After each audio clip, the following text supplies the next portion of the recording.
check in with our final fourth game between the world number one and the world number two. Fabiano Caruana needs to strike in this game, otherwise he will be knocked out of the Champions Chess Star final.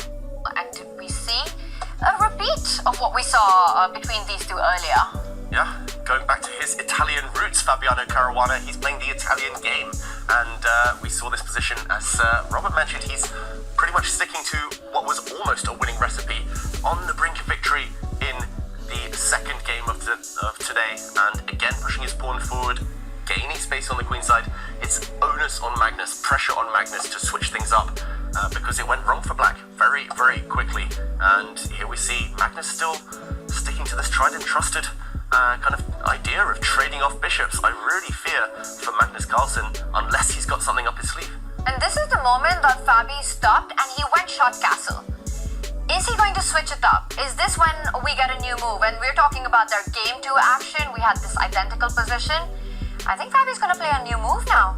Well, I'm a bit surprised that he goes down the same exact path and now is the person who's sitting and thinking, because Christian Churla, his good friend, maybe he looked at this and gave him a little bit of advice. But Fabi, he's going down the same path, and yet he's not the one who's seemingly prepared. So either he's just trying to recall something, or he's just going to change it up on the fly. There isn't much time between games, to be fair to the players, but Fabi does not castle. He plays that pawn push to c3.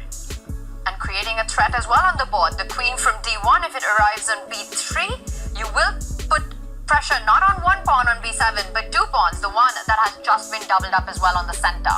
And Magnus literally doesn't care. He plays b5 anyway, an idea we debated in detail earlier today. En passant or no en passant.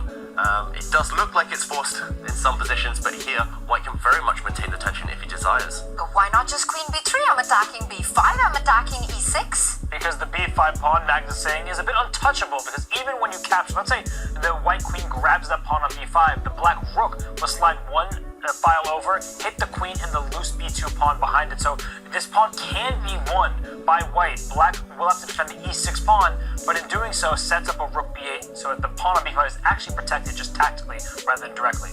And we were surprised with this move b5, which happened in game 2 between these two, not in this exact same position, but a similar one.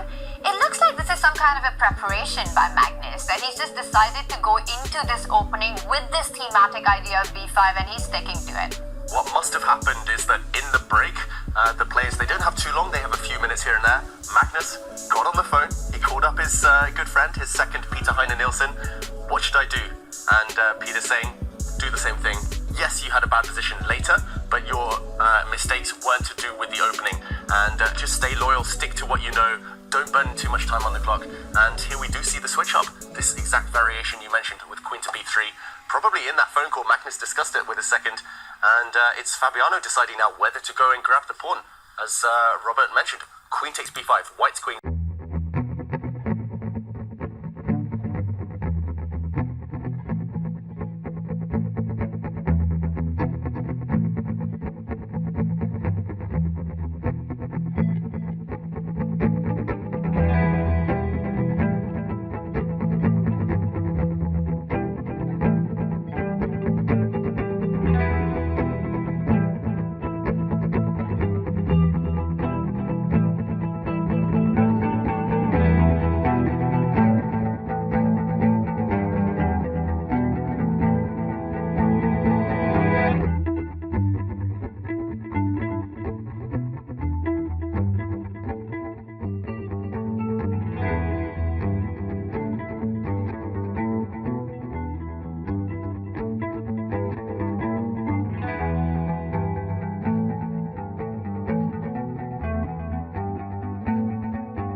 precise moves made, and Magnus was all over in that game then. So for Fabi, he needs to still finish the job. He's up in exchange. To me, it would make a lot of sense to just draw back with the knight and try to capitalize on the pin along the g file. Knight f2 would be the move of my choice here because I also stopped the check on e3. Is there another way to probably just with a stronger blow here right now? I like it, Tanya. You've done the hard work. You've won material. White is up at rook for bishop.